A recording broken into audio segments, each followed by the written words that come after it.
evening, and welcome to the Reel McCoy. I'm your host, Mephisto, and always with me, my hetero life mate. All my feelings. Good evening to you, sir. Evening, buddy. What is the Reel McCoy? The Reel McCoy is your weekly movie podcast where we ask you to go and watch a movie. You watch it, come back to us, and we break it down. We tear it apart, and we actually enjoy talking about it. That is it. Today, we have got our friend Hindle. Good evening to you, sir, or good afternoon. Well, You're all right, man? I am good. Awesome. Excited. Awesome. So to interact with the show, wait. There's a thing that must be done. There we go. There it is. If you want to interact with the show, please DM me on Twitter at Mephisto or DM me on Instagram at Mephisto79. I finally check it. I check it every day. And nothing happens. Or you can always email the show at the Reel McCoy podcast at gmail.com. And you can catch Hindle on Twitch on the Platform Podcast on Twitch. Go give him a follow and enjoy the ruckus and the rumpus McClumpus. That was also that was 0 for 62. Meth? Correct. That on was perfect intros. 0 for 62 or 0 for 64. 64. Yeah. But you missed one. Well, you're allowed. Yeah. You're allowed. It was good. Hey, you still fucked it up in my absence, so it's okay. Correct. What is the movie we are here to cover today? It is The Princess Bride, directed by Rob Reiner. The only Rob Reiner movie that I actually like that I can remember is from Rob Reiner. Starring Cary, Elwes. Which one do I like? Stand By Me.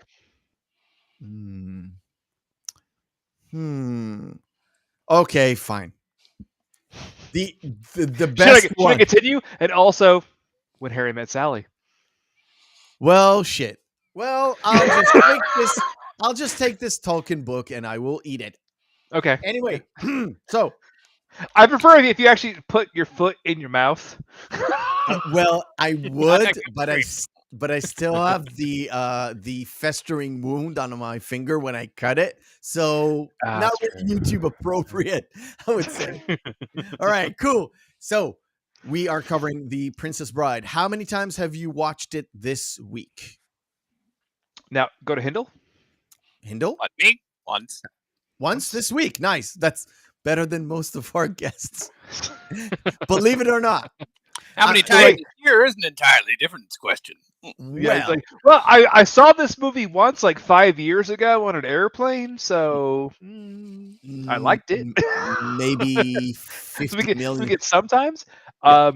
This week, this week 3 times because that's good. That's good because I actually genuinely enjoyed watching the film. So I watched it. I watched it only once, and that's because I literally watched it 3, 4, 5 weeks ago with my wife, just before we went to Manchester. Actually, it was randomly on TV, so I was like, cool. And it's one of those movies where I really enjoy watching with my wife because I really love the movie. She can literally say the movie line by line, even the boring lines.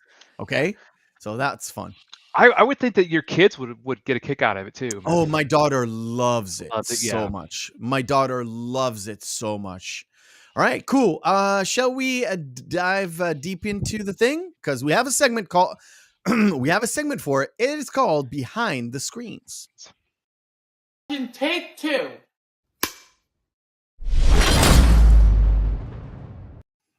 Behind the Screens is where we go to all my feelings and we get the lowdown on everything about the production behind the scenes. Take it away, man. So we mentioned Stand By Me. Rob Reiner attempted to get everything set to pre-production while Stand By Me was currently being filmed. Paramount refused because the rights had previously gone to 20th Century Fox. 20th Century Fox did nothing with it because they kept going through rewrites and directors. We're going to get to that in a second. Okay. So that's why Paramount turned it down, because Paramount was working with him on Stand By Me. Richard Lester Yes, that one, the one from Superman 2 and Yeah, 3. yeah, that guy. Yeah, We yeah, he discussed him a was few. originally attached to the 20th Century Fox production, but Oh, filming had they initially got half of the cast actually cast. They actually had, oddly enough, Christopher Reeve as Wesley. no, Yes. no, too Yeah. tall, Yeah. too tall, and not funny. And no, and also he didn't have it. He didn't have any charisma at all. I'm sorry, Christopher What? Reeve. You were gonna hire a plaster dummy to play the lead part? Yeah, I know. It's really good. He's really good in being Superman, being stoic. I don't think comedy is one of Christopher Reeve's choice Well, choice things to even do. going in Superman 1 and 2, Superman the movie, and then Superman 2. Even the parts where he plays Clark Kent, where there's supposed to be some kind of comedic angle, there's no laughs there.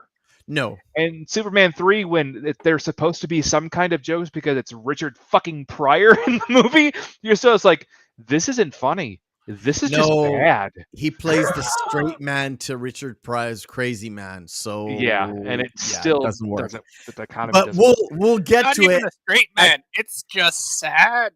It's sad, yeah. It's It's sad. really It's bad. real sad. Like, So- thanks for reminding me of high school.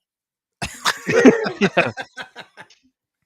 So it Right. went from so the 20th Century Fox original production with Rachel Lizard attached got scrapped. They went through multiple rewrites and different directors. They wanted it to go first with Francois Truffaut, who is a great French director, which Okay. made no sense. Like, no. They went to Robert Redford. For directing? Yeah. Would that be his debut or No, did he had do already anything- he already done Okay, his okay. director debut before, and also done rewrites and stuff. And then it went to Norman Jewison, and everything kind of just did not work out that way. It didn't work out in the proper way they really wanted it, so everything just kind of got pushed to the side. Eventually, Reiner convinced it was Norman Lear who actually financially backed This Is Spinal Tap. They worked with with Rob Rob Reiner Reiner. on Yeah, to yeah. back a good portion of the money to get 20th Century Fox behind it to make the movie. Nice. Nice. All right. Yeah. Now, boy. Nice to see Lenny doing so well. Yeah. So Uma Thurman, Meg Ryan, Sean Young. Remember Sean Young from Wall Street? Yeah. Yeah. You mean Sean Young Courtney- from Blade Runner, Sean Young Yes. from Wall Street, Sean Young from Yeah. Pet Detective. Courtney Cox. And even Wasn't she like 19 or 18 at the time? Not that No, it matters because she Robin was- Wright she was was in her- 16. she was in her early 20s, early. Like she was Well- fresh off of the Bruce Springsteen video. Oh, that's right. Okay. And even Whoopi Goldberg auditioned for the role You mean of Jumping Buttercup. Jack Flash Whoopi Goldberg? Yes. And Ugh. they were actually considered until Robin Wright met Goldman, who wrote the original novel. Yes. He saw her and went, "Yep, that is exactly how I wrote Buttercup." Oh, On the spot. yeah. But she was, Got the role. remember, she was 16 at the time of film. Very, very young. Yep. Danny DeVito was actually the first person who was supposed to be cast as Vicini. Yeah. And it's so sad. It's so sad that Wallace Shawn was so nervous during the scene where the iocane powder, the infamous wine scene. Yeah. He's visibly sweating. He was so nervous that they were going to recast him during it because his role was so small.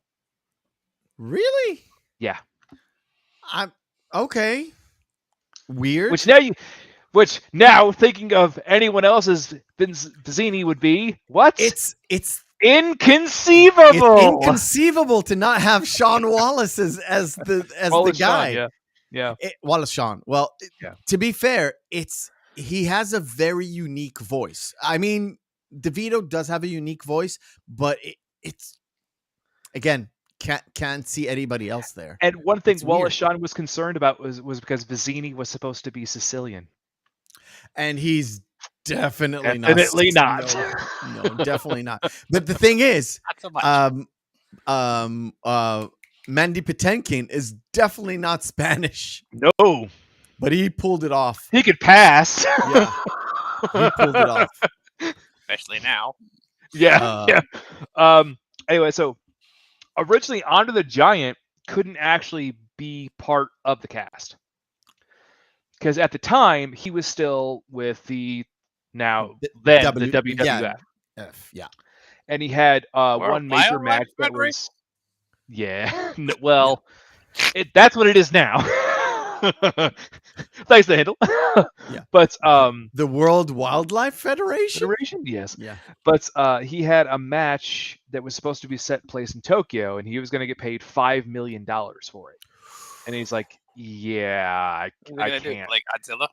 No, it's probably what's his face? Aoki. I don't. I think it was Aoki. It was probably Aoki because Aoki's the biggest fucking Japanese guy who did all these exhibition fights with everybody. Did one with Muhammad Ali that kind of actually inspired the whole Rocky 3 Hulk. You remember the scene with Hulk was not the Hulk, so the Hulkster or whatever his name. His name in the movie is like Sugar or something. Sugar Lips. Sugar Lips. Yeah. Anyway, keep going.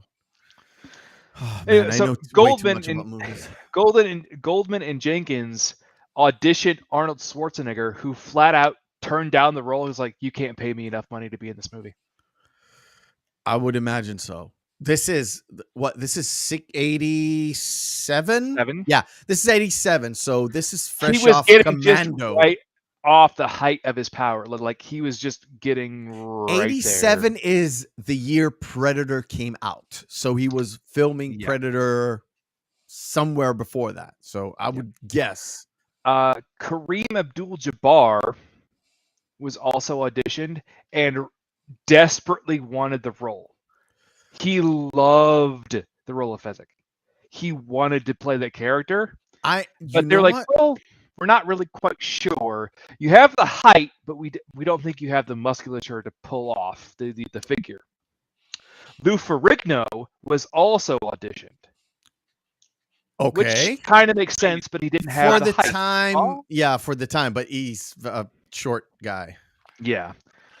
Liam Neeson auditioned, won the role. Goldman laughed him out of the audition and just went, "He's too fucking short." Liam Neeson's 6'4". I think your connection is a little bit off, dude. But keep going. Yeah, but Liam Neeson, he's 6'4". So anyway, Andre's match was canceled, so he was actually able to be in the film. Nice. Which is great because Andre stated that it was one of the best experiences of his entire life. Yeah, I know that fact too. Yeah, he's noted as saying that on set, no one looked at him differently. He was just like everybody else on set. And they had from what I know, because I don't do a lot of research, from what I know and remember throughout the years, the cast, except for Robin Wright, so the boys were really tight. So even Humperdinck and Count Joe Rogan. I'm just joking. No. They were tight, especially around Andre. If you know something else, then please share. Oh well, actually, no. Robin Wright and Andre were very close up until his death. Oh, they were very close. I didn't know that. I thought she was like, because she was so young, and the boys were like, they're everybody's old. Like Cary Elwes was pretty young, but he's not 16. He was like 24, 5, I think. He was in his early 20s, very, very early 20s. Yeah. But anyway, how they were friends and everything, which is going to be something that comes up later on in the film during the fire pit scene, the swamp of fire. Yep. When you start seeing him walk, and then he starts hobbling a little bit. Mm-hmm. That's because he injured himself on Andre's ATV. He broke his toe. Oh my God, Cary Elwes did. But he refused to tell Rob Reiner that he broke his toe, so he just kind of just. Oh my God. Okay. Pay attention, you'll see it. But anyway, we won't because we can't have any motion run, like kind of. But if you go back and watch it, you'll see it. But Cary Elwes and Mandy. Look out for that! Oh wait, I won't care. Yeah. But anyway, Cary Elwes and Mandy Patinkin actually learned how to fence. Yes, it was a real choreographed fight. Okay. And the guy who choreographed it was the same guy who choreographed the lightsaber duels in all the original Star Wars films. That's not really praise. Well,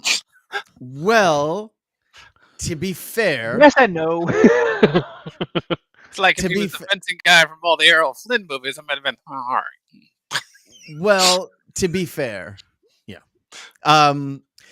One of the things about that, well, when we get to it, I've got something for it. Yep. I mean, I think the fencing and the Bride was great. I just mean when I think of Star Wars, it's like, yeah. The first Star Wars movie did not have good fencing. The second one did. The third one had even better. Yeah. But it's Jedi fencing, not, it's more like, well, can you really call that fencing? It's more it's not really fencing. It's like, oh my God, please don't let this giant beam of energy hit me or I'm dead. Yeah. Yeah. It's laser tag sticks. But so remember in the scene where Andre actually has the encounter, Fezzik has the encounter with the Dread Pirate Roberts or Wesley, where he has him on where Cary Elwes is on Andre's back. Yeah. There. That had to be shot at different angles using different stunts because Andre could not support his weight at the time. Because he had just had major back surgery. Yes, of course. The same thing with the scene where Buttercup at the end, she jumps out where he grabs her. Yeah, she's being held by cables because he couldn't even hold her up. Yeah, his back was so bad at the time. He couldn't body slam anybody, so let alone have some sort of. His knees were done. Yeah.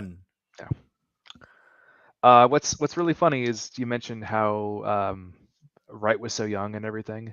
Wright kind of fell in love with Elwes because they actually were so reluctant to end filming. They had to reshoot the last scene that they had together, technically, which is on the horses with them kissing. Mm-hmm. Okay. 48 times. I mean, because they didn't want to be apart from each other. I mean, it's the kissing bit. It's the kissing bit. To be fair, a young, impressionable girl, a handsome young man, not too far away in terms of age. She's not 14. She's 16. At the time, I think in some states it was legal. Definitely not in California. Definitely not in California. You know what? Where did they actually? I mean, the kiss was on a sound stage. The kiss was definitely on a sound stage. Yes. It was Right? actually shot in half of it was shot in England, half part of it was shot in Wales, and then another part was shot off of the island of Man. But in the studios, did they actually film in? Because there are studios in London, like places that can shot, but I don't like. You can see it at the end of the movie where all the locations are, but the sound stages. I mean, the place where they shot the fencing scene was a soundstage. Yeah, And all the like the ends of the cliffs of insanity, that's all one stage. And they could literally use the same stage but with a different camera angle to shoot the kissing scene, basically. yeah, Otherwise, yeah. all right. Anything Anyway, else or one last Crystal and Billy Crystal and Carol yes. Kane, Valerie and Miracle Max, Mhm. they improvised most of their dialogue. Well, no shit. That I know. That I Yes. know. Rob Reiner stated the fact that he had to actually roll production, start shooting, and leave while filming Crystal because he found himself laughing so hard he was nauseated. That sounds And about another tidbit that I know because Billy Crystal actually said it somewhere that I've seen. He was laughing Rob Reiner was laughing so hard it picked up in the microphones. It did, yeah. And he had to leave. Yeah.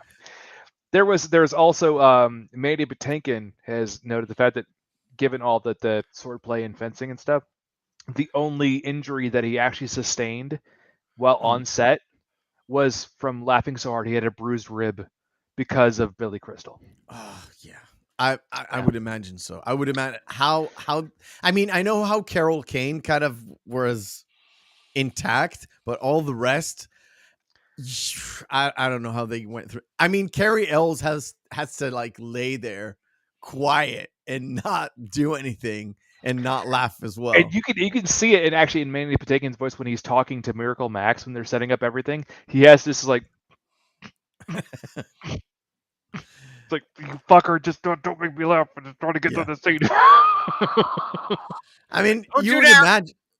Don't do it. Yeah, you would imagine that was a fun 4 days of shooting, I think, or something like that. All right, cool. Let's dig into this movie with Fred Savage being sick, playing baseball. By the way, I did play that game. It's terrible. It's terrible. It's awful. Bad. It's awful. We have 3 old men that know this game, and we all agree it's terrible. It's terrible. Along comes his grandpa, Columbo, because he's Columbo in everything. It made me laugh so hard. It's like, hey. Also in that movie with the 80 Days Around the World or whatever. Yep. Yeah, around 80 days. Yep. So the grandpa comes in and he wants to read him a book, and the most important thing is the Fred Savage. Again, don't remember the name of the boy. Fred Savage was like, what's it about? It's like, it's about fencing, fighting, torture, Pirates. revenge, pirates. Yeah. And the boy's like, oh, cool, awesome. And he starts off with the book. It's like, oh, there's a meadow and there's a boy and a girl falling in love. Yes, I'm making it a little bit shorter. I know. No, but right there, I got to pause real quick because, again, this could only happen in a fairy tale or in serfdom where it's just like, you're the only woman I've ever seen before. I am in love with you. Yes, I mean, stare into those blue-green eyes and that perfect nose. Well, but also, all he ever said, again, the grandfather's telling the story is, all he had ever told her was as you wish. It's like, and she fell in love with him too. It's like, what? No. I love it where she's desperately trying to like have his attention. Is like, fetch me this picture. This is right there. Take it, woman. And he's like, here you go, as you wish. It's like, oh, that means he loves her. And every single time it's like, all right. And my wife is every time is like, oh, you want to look at him and go like, no, I'm kidding. You want to look at your kids and go, this is a story. Yeah.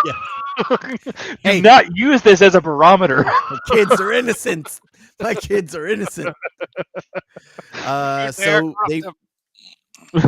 they fall in love, and they're poor, so he has to go away and earn money abroad. And then we discover his ship was down by the Dread Pirate Roberts, and the Dread Pirate Roberts never takes prisoners. Therefore, he must die. Yeah. I want to interject there too, just for 1 second. Where are her parents? Yeah. I was like, in any of this in her family? And the whole setup where she just like, oh yeah, by the way, I just married a commoner. Yeah. But also at the end of the story, they just leave Humperdinck tied up. There's no real ramifications of what expired. Or transpired throughout the entire narrative. we will get to it. All right. Embarrassed and humiliated. Exactly. With his cowardice. So, of course, after a few years, the prince just marries a commoner to make sure he's beloved by the people. By the way, that never works. No, it wasn't on the 500th anniversary of the kingdom as well. Of the kingdom, yeah. Yeah. He's trying to leverage a commoner for his political gains. It already sets up the fact that the prince is maybe not doing this for the right reason, because they did set up yeah. Imagine that, Hindle. His means are not. Royalty is not always doing nice things for the people, lighting them on fire, burning their crops, helping them save money. I would say too. What's actually kind of funny is throughout most of the film, up until really the capture of Wesley, that we'll get to later, Humperdinck really doesn't seem like that bad of a guy. Then all of a sudden he just goes from take him. Like, oh yeah, by the way, put him in the pit of despair. It's like, okay. Yeah. You're just a monster. Cool. Let's go. This is one of my favorite shots in the movie, where you can literally see the size. So Inigo is like a regular person. Then we have Vicini on one side and Andre the fucking Giant, so Fezzik on the other side. It's so funny because if you look at it, it's like the evolution of man. Yeah, it's like, oh, it's Homo erectus and it's Homo sapien. It's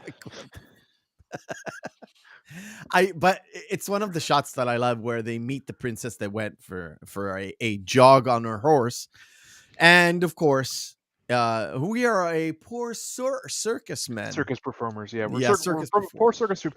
Is there any town around here? Oh, there's not a town for miles. Good. There will be no one here to hear you scream. It's like, that took a dark turn. Yeah, immediately.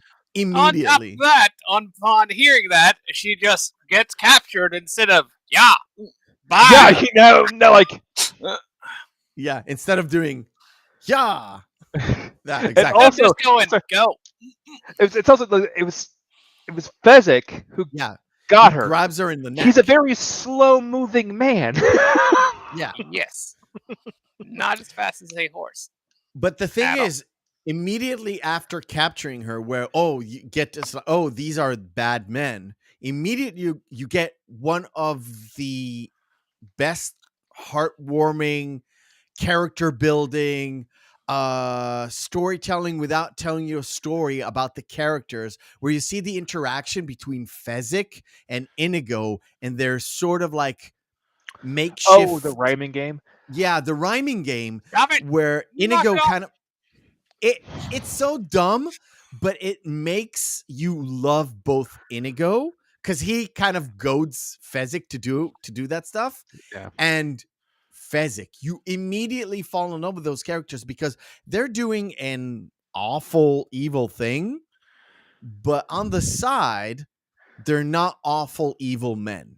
Well, but also before that too, you have Fezzik. I don't want to kill anyone. As the giant, again, he you're absolutely right. He asks us like, well, you never said anything about killing anyone.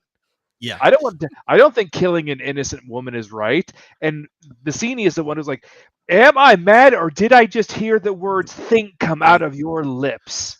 You giant oath. And it's like, and there's from a there, dichotomy where Vicini is the mastermind and the actual asshole behind all of it. And Nico and Fezzik are just like, we're going to make some money. Yeah, the thing is, from his taunting, you get to know a little bit about the characters, right? Just before the rhyming song where he says, well, you came from Greenland, you're unemployed, and you were just a drunk nobody that I picked you both up and give you a job. So just do what I say and let's go. Which, again, gives you a little bit of a backstory. We didn't need to know much, but it kind of have that character development, and you get a little bit of a more heartwarming moment with that rhyme song. And of course, they set sail, and at a certain point, well, of course, there is the line. Everyone knows it. Anybody want a peanut? Anybody want a peanut? It's just. And also, there's the one scene where Inigo looks back and he goes like, it's Vicini saying, "There's absolutely no way anybody would ever find out where we're going or who we are." So like, are you sure? Like, what are you looking at? Like, I'm pretty sure someone's following us. And inconceivable, and inconceivable. The inconceivable line keeps going. And as he says that, the princess jumps into the water. And we have the eel scene, and there we have some sort of, to me, it's some sort of a fourth wall break without actually breaking the fourth wall, where immediately it reminds us, this is not just a story we're listening to, it's the grandpa telling the kid the story. Yeah. It's like, and hold the phone. Don't worry, she's not going to get eaten at this time. Now, it happens throughout the movie, and you mentioned Prince Humperdinck.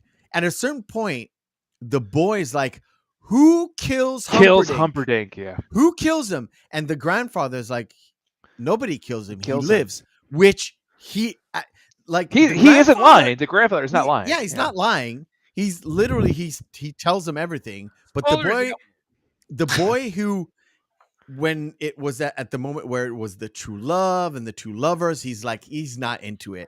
Yeah. But when it starts to get going, you can see him more and more into the story. He's invested in the characters in this narrative. Yeah, it's great.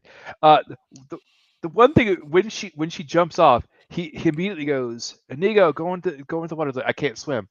Yeah. He looks at Pezzik and goes Andre's like, I can only doggy paddle. And it's just like, Andre the Giant, again, I sent you on this on WhatsApp, Matt. It's like, Andre the Giant steals absolutely every single scene he is in this entire film. Every scene. They give him if he can best talk lines. Yeah. Yeah, if he can talk, yeah. Done. There's also the shrieking eels didn't exist in the original book. Yes. I actually had the original book. Yeah. When back at the old apartment, when we got to this apartment, it vanished. It was it's a sad day. We did own a copy of the original book. It has quite a few changes from this story. There's no grandpa that tells the story. Yeah. There's well, on this one too. I think it's missing a lot about the Dread Pirate Roberts, right? There's a lot more information about it. There's a lot more, yeah. I forgot, but there's a whole when they're in the fire swamp, he kind of mentioned that interaction. I think it's in the book. I've read it 15, 16 years ago. I don't remember every single Well, bit. the one thing that's important about that is because it just shows how ruthless Vicini is. Because it's supposed to be just a pool of sharks. Like the school are following any of the boats that are around there, and he grabs a goblet and he pricks his hand and he puts blood in it and he pours it in the water and he says, "Well, how do you think they're going to feed now?" Exactly. And Buttercup comes actually comes to the back. boat, not gets grabbed out of the water. Yeah. Like she willingly goes back. Is like, no, I'm gonna die. Yeah, she's not gonna mess. She's not gonna mess with the sharks. All right, cool. Before we get to the cliffs of insanity, we'll take a pause and we'll do our first segment of the night. It is called Missing Marquee.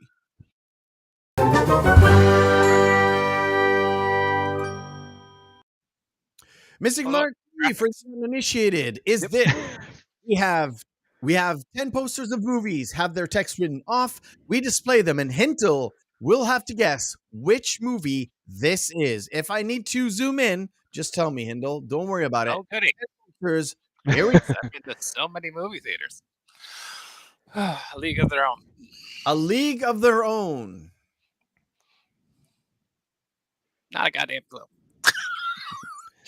You don't got a clue? I have never seen that movie. Okay.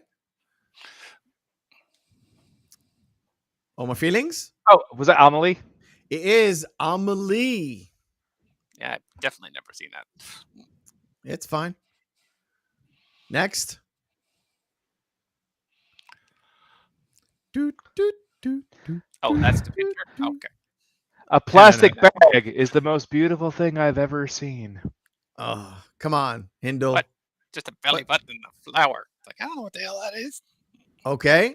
Oh, my feelings. This is American Beauty. American Beauty. Never saw it. You should. Fuck you, Meth. Gee, cliffhanger. Cliffhanger, correct. I love this poster, by the way. Oh yeah. I love this poster. It's a good one, but if you have no frame of reference, you'd be like, I have no idea what the hell this is. So I get if you just Ghost in the Shell. It is Ghost in the Shell, correct. Yeah. I could tell because I could see Bato in the top left. Oh yeah, Bato, yeah. Highlander. I don't know which one. Which one? The first one because he's not dead, or maybe the second one because he brought him back. Oh, there's a city in the background, so the second one. Second one, The Quickening. Whatever. Oh god damn it! This is a newer movie. It's so bad. Movie. It is terrible. It is awful. Yeah, I can tell you the entire plot, but I can't remember the name either, Hindle. Spartans suck. It's not about the Spartans. It's not 300. It's Henry Cavill. One of his first roles, I believe. Yeah, it was.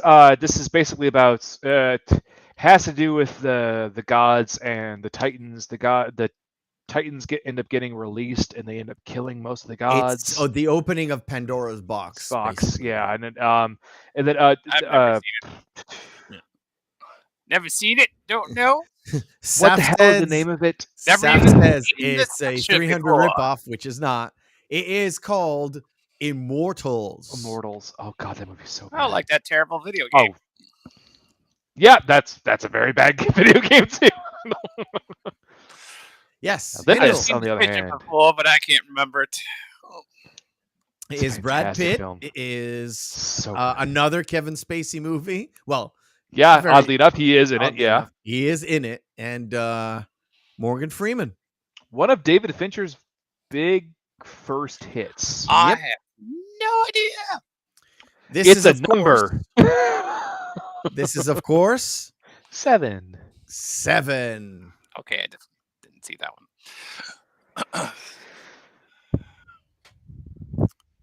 The hell am I looking at? Not a great movie. Another Denzel, great performance. But can you punch in? It is Angelina Jolie. trying to figure out who that is holding the golden object because It's Angelina Jolie. Yeah, I've never seen this cover before. Okay. Let's bring somebody who's only watched a handful of movies. yeah. Hey, Hindle, trust me. Oh, you're doing better good. than most guests right You're now. good. You're good, but no, I'm drawing a blank on this one. Shot in the I don't dark. know. This is, of course, The Bone Collector. Sure. Oh wow, I never saw that makes no sense.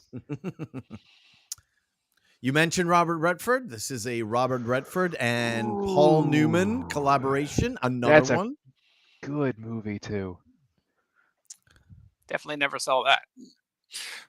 Okay. I would have remembered that madness. You would. It's a fun kind of heist. You would say a heist movie. You would Kind of. Well, the name is in the like the proof is in the pudding. All my feelings. This is Go for it. Come on. The Sting. Yeah. Oh, that's good. Yeah, I definitely never saw that. You definitely heard the theme song. Yeah. Definitely the theme song. I can't play it right now. It's I'll ubiquitous. Yeah. I'll play it for you I don't know. after the podcast. No, you definitely heard the theme song. Let me put it this way. There was a movie with a band in it that I had never heard of until I'd seen that movie. And the movie was I Love You Man.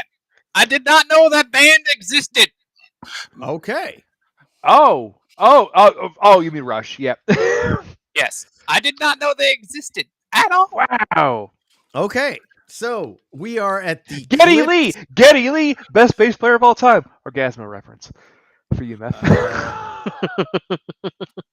So the thing about the Cliffs of Insanity, Vicini keeps berating Fezzik about not being like fast enough because they have not being fast enough. I'm also carrying 3 people. Yeah, he's carrying 3 people while the other dude is literally carrying himself. But they make it to the top, and Vicini cuts away the rope. And he says, "What? He's inconceivable." And that's when Inigo Montoya has a line. You keep using that word, but I don't think it means what you think it does. Yeah. But to be fair, it's used correctly, just overly used. It's just overly used. So Vicini hatches a plan where Inigo will stay behind. He will just either watch the guy fall, or if not, the sword. And the climbing tete-a-tete between Inigo and Wesley is sublime. Can you hurry up? Because I mean, I'm gonna have to. I don't want to wait here to kill you. It's like, well, if you could give me a rope, it would help. Yeah. It's like, well, if I were, you might not want a rope from me because trust me, because I am just waiting around to kill you. Exactly. And he says, "Well, you're gonna have to wait." And the guy says, "Well, I hate waiting." And we know as soon as he brings up the Men in Black and sits him down and tells him the story about he's waiting for 20 years, that's why you understand why he hates waiting. Yeah. All right. So he brings him up. He sends him a little bit of whatever rope. He brings it up and he goes like, "You seem like a decent fellow. It'd be a shame to kill you." It's like, "You seem like a decent fellow. I'd hate to die." Yeah, that's when they start the duel. But the thing is, he actually lets him have like this, like, he'll let him take off his shoes and make sure he's ready for a fight. Rocks, yeah. And once he is caught up with his breath and fixes himself, he's telling him the story where you get to know a little bit more about Inigo, about his mission, about everything. Mm-hmm. And again, you fall in love with the character because he's got a compelling story. It's a very simple story. The trials and tribulations of Inigo as a character, and you understand his motives and everything. which From the is jump. And also like you get that good pathos and payoff at the very end, yes, tying everything together with him. Just in that yes, one little line. You never really know what happens to, excuse me, Inigo, but you just assume from what has been said between Wesley and Inigo at the very end of the film, it's like, oh, he has a new whole life set up for him and Fezzik, essentially. exactly. And Yeah. the movie is filled with a lot of little like setups and payoffs, and again, which I love. I love it when that happens, and it's done very, very like very intelligently, sprinkled around the movie, where it's a lot of tiny setups which are not obvious, which is a good thing, and then the payoffs is like, oh, that's right. Yeah. And he gets them with the most famous line, I'm an Inigo Montoya who killed my father, prepared to die. That's he's planning on saying that to the men with the six fingered hand. And then we get the entire greatest the fencing scene greatest fencing fight in any movie ever. I don't think so, because I think a lot of the Errol Flynn movies that you mentioned, Hindle, are just some of them are some of the early Three Musketeer movies were pretty good. Yeah, were great. Which also, what's funny is that you mentioned that, because they actually hired Cary Elwes because Goldman was reminded of Errol Flynn when he saw him in his headshots. With the tiny mustache here. Yeah. I would imagine so. I mean, this is like, remember, this is the 80s, so a lot of the old producers were still there, and they remember like the golden age, as if there was a golden age. But yeah, to me, I've seen Errol Flynn when movies. You could harass your secretary, and she was your secretary, and she just kept her mouth shut. Yeah, exactly. Or open. Stop derailing me. Hey, you said the golden age for them. That was their golden age. Where's my camera, Mr. DeMille? Anyway, so I've seen a lot of these Errol Flynn movies, a lot of these old movies. I have. And none of them, even the old Three Musketeers and the new Three Musketeers, which came in the 90s, nothing holds up to this particular fight. Not because of just the sword play itself, also the score that follows this fight, along with the not this, like the sound effects as well, the swishing of the swords, everything. And also the dialogue between Inigo and basically the Men in Black or Wesley. Yeah, exactly. And it starts from the start, where you can hear like the ting ting swish, and then ting ting swish, along with the score. It actually is cinematic. You can close your eyes, listen to the dialogue, listen to the sound effect and the score, and you're transported into that scene. I think also too, Meth, to your point there, I think the reason why you find it so enthralling is because the actors did 95% of the entire scene themselves. Correct. The only thing that they didn't do was the somersault and obviously the hand over flip. Yeah, the flips, the somersaults. Outside of that, like going up the stairs, and they did absolutely everything. Their entire dialogue, what they're referring to, were actual fencing terms. Yes. Yeah. Everything that they said is based in some sort of a reality, not necessarily. Let's say when they say when the enemy has studied his Agrippa, not that it wasn't necessarily an Agrippa thing, no, but it was a term. If you remember when Inigo kind of flips his sword in the back, and then he rolls out, and then he picks it up again. Again, it's a movie thing, but he actually flung it up to a guy that caught it, and the guy that returned it. Yeah. It was when you know how they make the pudding, it's kind of weird. But in this movie, I'm so enthralled with this particular scene. I don't really care. Well, and there's also the line where they both get to say the same thing. I forgot to tell you one thing. Yeah. I'm not left-handed. I'm not left-handed. I forgot to tell you one thing. Neither am I. Yeah. Right. When Wesley kind of he doesn't kill Inigo. He says he would rather break a stained glass window than to kill an artist like Inigo. Like no, why would you break a stained glass window? You are an artist. And he knocks him out and he was like, I can't have you follow me. Yeah. Respect.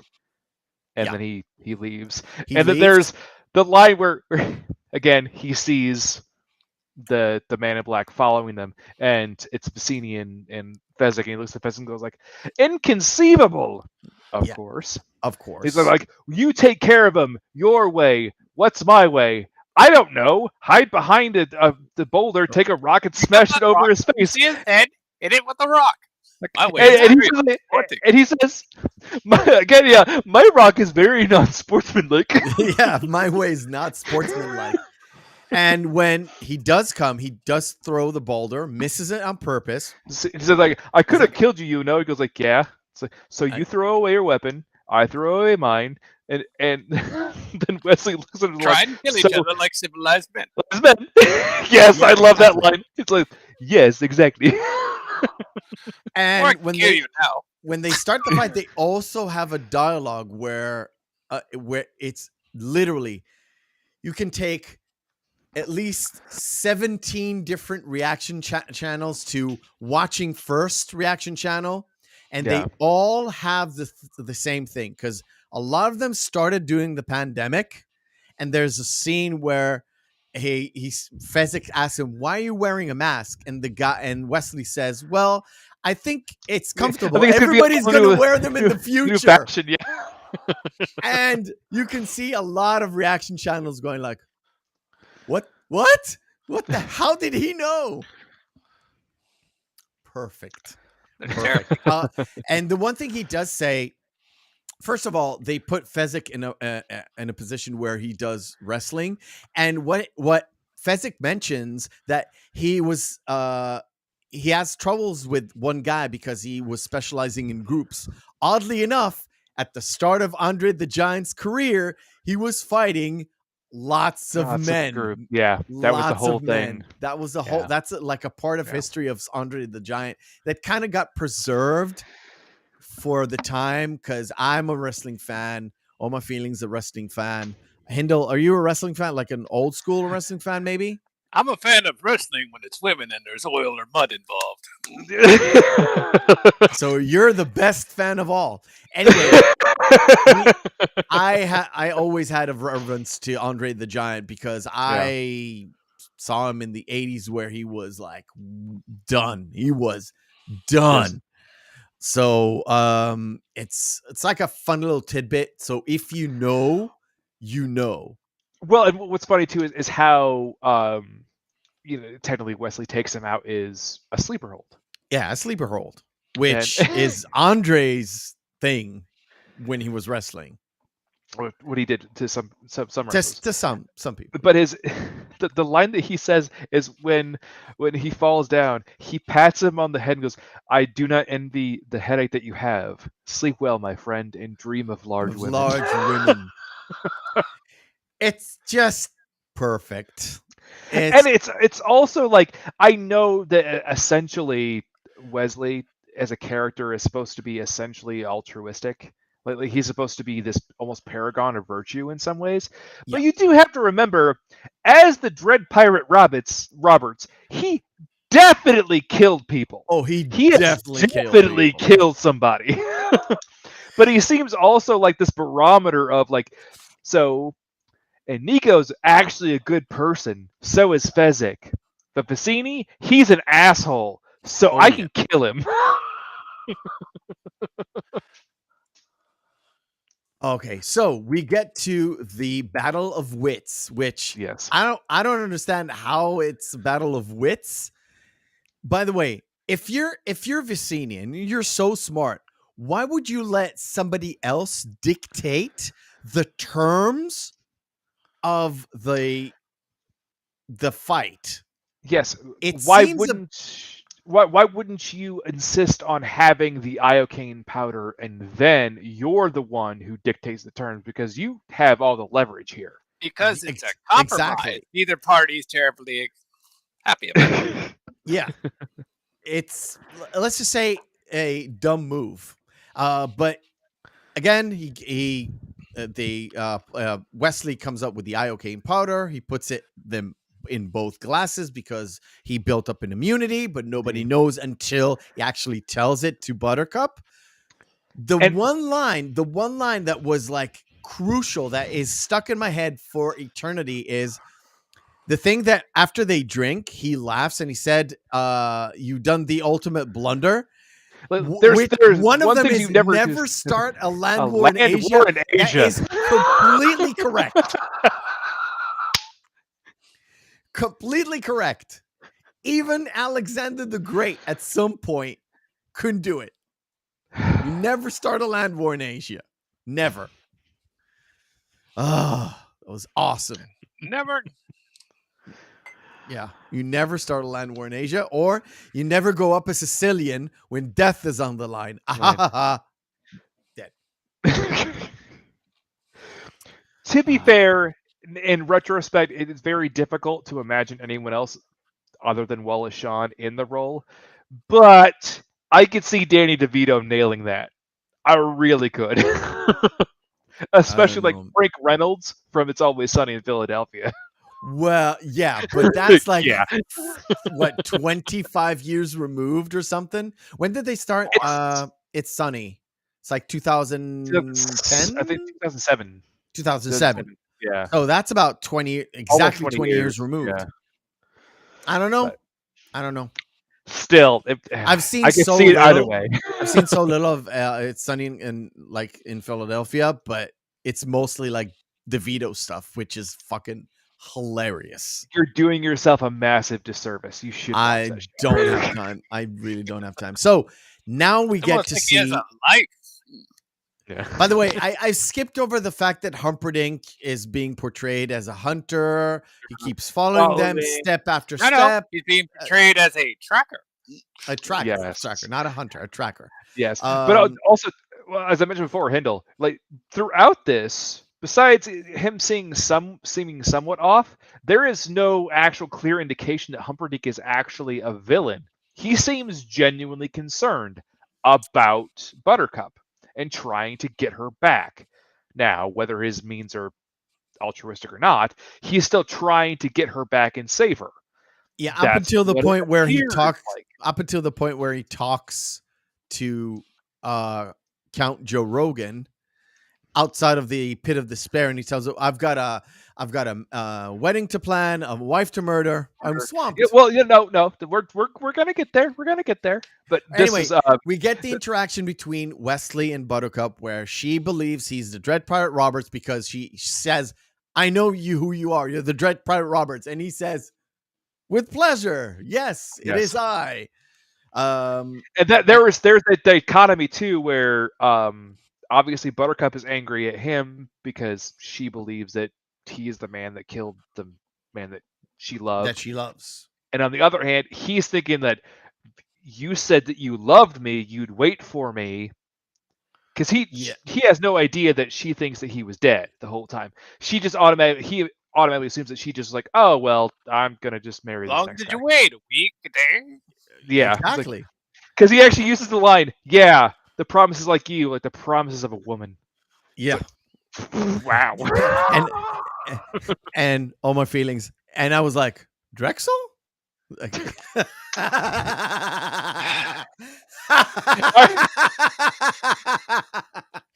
We're gonna have him back soon. I was gonna also go Andrew Tate. Andrew Tate, yeah. Andrew Tate, hello. Anyway, the stupidest move ever. Why did she run? Why did she roll on the hill? Why did she Fucking roll? idiot. Why did she roll? By the way, there are lots of hills like this if you're familiar with the cheese run in England, where they throw a cheddar cheese or something, and everybody kind of chases it off, and every single year people get massively Yes. injured. Yeah. Yeah, that's where I am. Yeah, the stupidest move in the entire movie. Well, now Uh, that they realize that, oh wow, yay, reconciliation and everything, then they have to go through the fire swamp. And the first yes. line she says, "Oh, what? The fire swamp? How can we ever survive this? We're gonna die here." It's like, what? Nonsense. You're only saying that because no one else has. Hello. No one ever had. Yeah, no one ever has. It's like, hello, and he's like, oh, we've got the three. What are the three dangers of the fire swamp? And Well, fire, and immediately, kaboom. so right here, this is where you actually get to start seeing Elwes start hobble. hobbling a little Yeah, bit. that's what you said. I'm gonna take a look at that scene, and after they do the fire, he keeps saying, well, he tells her the story where he was captured. He was made a cabin boy, but he made an impression on the Dread Pirate Roberts. After a few years where he spared him every night, or after a few months where he spared him every night, he kind of just tells him the big secret. I'm not the Dread Pirate Roberts, and the guy I replaced is not the Dread Pirate Roberts either. And like the Dread Pirate Roberts, the original one, is living in Patagonia over like sort of a lot of riches. The guy that he inherited from is living in Patagonia, but he also wasn't the original. There was a guy before him, and exactly. So that's a setup for the end of the movie where Inigo gets to be the Dread Pirate Roberts and all that stuff. Again, lots of little setups and payoffs where it's not obvious that it's going to happen, especially if you're watching this for the first time. I do have a lot of qualms with that because Hindle, as he said before, the Dread Pirate Roberts takes no prisoners. Yep. And leaves no survivors. If there are so many previous Dread Pirates, he murdered their crew, right? No. He explains it. He actually explains it. Have you not? Explains it. Well, no, the crew. The crew, they get to shore. A new crew, yeah. Comes on as first mate. But the Dread Pirate Roberts is the first mate for a while, and then he leaves. To keep the legend going of how he would have to, again, take no prisoners and leave no survivors. Again, so we go back to my original point of Cary Elwes' character Wesley being a wanton murderer at some point in time, right? He definitely murdered. Pretty much everybody was. I mean, he insulted me. You've disgraced my honor. Prepare to die. Exactly. So at some point, there's that weird dichotomy there where he's supposed to be this paragon of virtue and like this altruistic hero, but it's also like, nope, you're kind of a fucking monster. I mean, well, you did a brass tacks. You're pretty much a fucking prick. Hey, look, you didn't actually see him kill anyone, so there's the illusion of him. He only commanded the legions that killed people. He only killed one guy, and he tricked him into drinking shit. So as soon as they step out of the quicksand, Wesley's like, okay, we've bit the fire, we know how that looks. Yeah, and she's like, well, how about the ROUSs? Rodents of unusual size? I don't think they exist. And no, just staring at them in the scene before. Yeah, yes. Exactly. And what's funny is you can clearly tell now it's just two people in costumes. Oh yeah. I'm pretty sure it's one person, but it's the puppeteering is from the House of Jim Henson, but I'm not sure he was alive at the time. When did he die? 1985, 86? That was 88. 88. So I he's think it's alive, after. but it's Yeah. mostly the production house. It's basically it's Jim Henson, but it's his production house Yeah. that did that. I think they also did the Shrieking Eels as well. I think. I'm not. so. I think so. I'll have a look maybe a bit later. Anyway, so they passed through the fire swamp, and of course, that's a good shot. So Prince Humperdinck and Count Joe Rogan catch them outside, threaten them, and Buttercup. You're gonna keep calling him that, aren't you? Because you What? can't remember his actual name. Oh, I don't know his first name. It's Tyrell. It's Tyrell. Tyrell Rogan. Okay, but it's Count Joe Rogan. Anyway, No, it's not. Not even close. what? It's Tyrell, Other isn't than it? the Count Road. It's Tyrone. Tyrone. Wait. What's his name? Is not Tyrell? And besides, it would be his last name if it was Count whatever. Yeah. What's his actual first name? I believe it's written as Tyrone. Tyrone, I love your work. I mean, it's the actor, not the actor. The name of the character. I mean, Character is Tyrone. A white guy called Tyrone. Yes. The only white guy called Tyrone, I think. You know, it's Tony. Never mind. Anyway, the more important thing is, as you saw the 6-finger glove in other scenes, watch him especially in the scenes with the machine where he's clearly missing the finger. The glove is just going like this. Yeah. Saf, thank you, by the way, for messaging me through the show. Thank you, buddy. Don't worry. I got you covered, man. I got you covered. Anyway, so Count Rogan takes him into the pit of despair. Rogan. Anyway, no, we're gonna stick with this now. Now his name is now forever be Count Joe Rogan.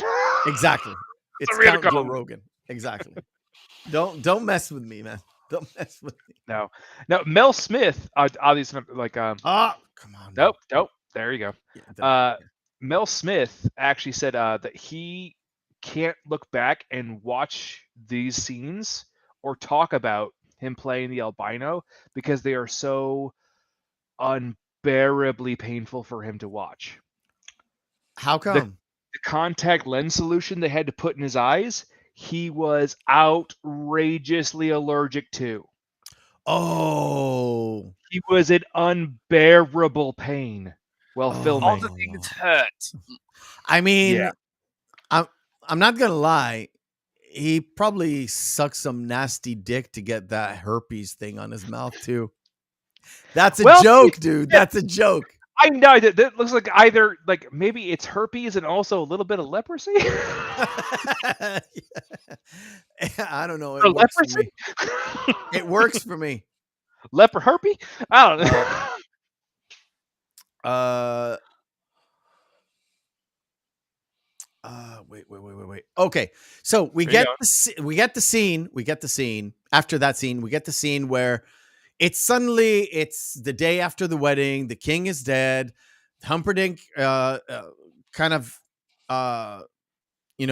sets up the queen as Buttercup as the queen, and the boy is like annoyed. And this is where it's like, who kills Humperdinck? Who kills him at the end? If Wesley is dead, it's like Wesley's dead. He can't be dead, Grandpa. No, he's dead. It can't. Who kills Humperdinck at the end? And it's like, nobody kills him. He's alive. What are you telling me the story for? Meaning, this story's terrible. Yeah, why? Stories have to have a happy ending, right? Well, because that was all in the boys' world. In the boys' world, stories have to have happy endings. In a child's mind, it always has to be the hero's journey. It always has to be the setup of coming from nowhere, rising to greatness, overcoming a great challenge, getting a I great like the reward, Deadpool version happy better. ending. Exactly. So, that Hindle, I was thinking the exact same thing as I bring it up. It's like I prefer adult Fred Savage and Ryan Reynolds in a Deadpool costume reading to him. Yes. It's like, I like the fact that they did that. why am I in this bed again? It's like, shut up, Fred Savage. Sound like he wants to fight Matt Damon. Yep. Matt Damon. Anyway, so David. as Grandpa continues to tell the story, we realize it's actually a dream. It's the day before the wedding. It was a whole setup of what they call the ancient booer scene. Yeah. Because that was the one character in there. It's like the boo that this woman, she gave up on true love. She would not. She would not. Bow down to whoever you want. Queen of Div. Queen of other words I can't pronounce. Yes. Basically means Humperdinck. garbage. And she goes to Humperdinck, and Humperdinck is planning the wedding, blah, blah, blah. And she tells him, my Wesley's going to save me. I need my Wesley. And he says, well, I'm going to send my 4 fastest ships. This is like a week before, not 2 days before, a week before. I'm going to send my ships, get the Dread Pirate Roberts, get him here, and he'll take you away, and I'll reluctantly not marry you, which is bullshit, because as soon as he said that, you do not believe him. Well, no, it's literally in the next scene. He basically just reveals the whole thing was a giant charade. I literally set this up to Count Joe Rogan. Count Joe Rogan. Hey, do not besmirch the name of Count Joe Rogan. Hey, man, if you don't have your health, what do you have? Oh. If you don't have your health, he's anything. Count Joe Rogan, and now I just want him to look over him and be like, hey, Prince Humperdinck, have you tried DMT?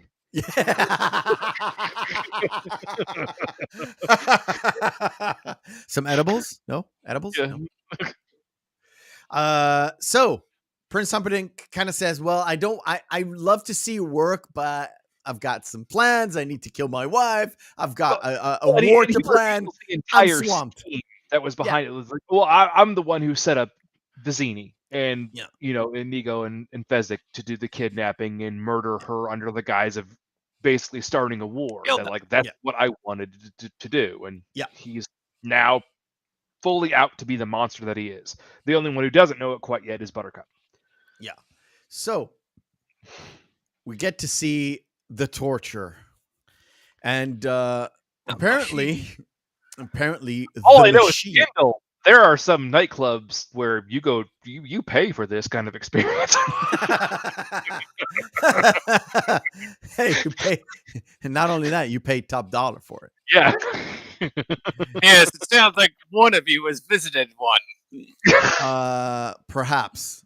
Anyway, so he sucks 1 year of his life away, and he wants to have his reaction, and the reaction is a whimper, which is odd, and it's like, that's interesting. And it also cuts back to science.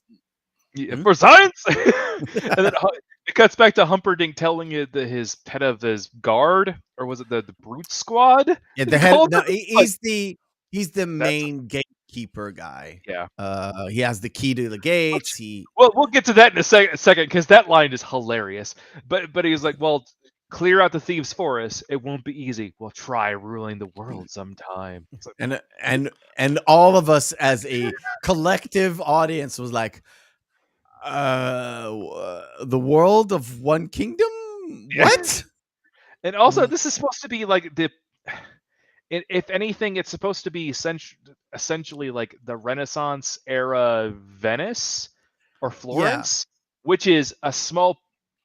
Technically, it was its own independent kingdom at the time during the Renaissance, but it's very tiny in the grand scheme of the world, let alone fucking Italy. Yeah.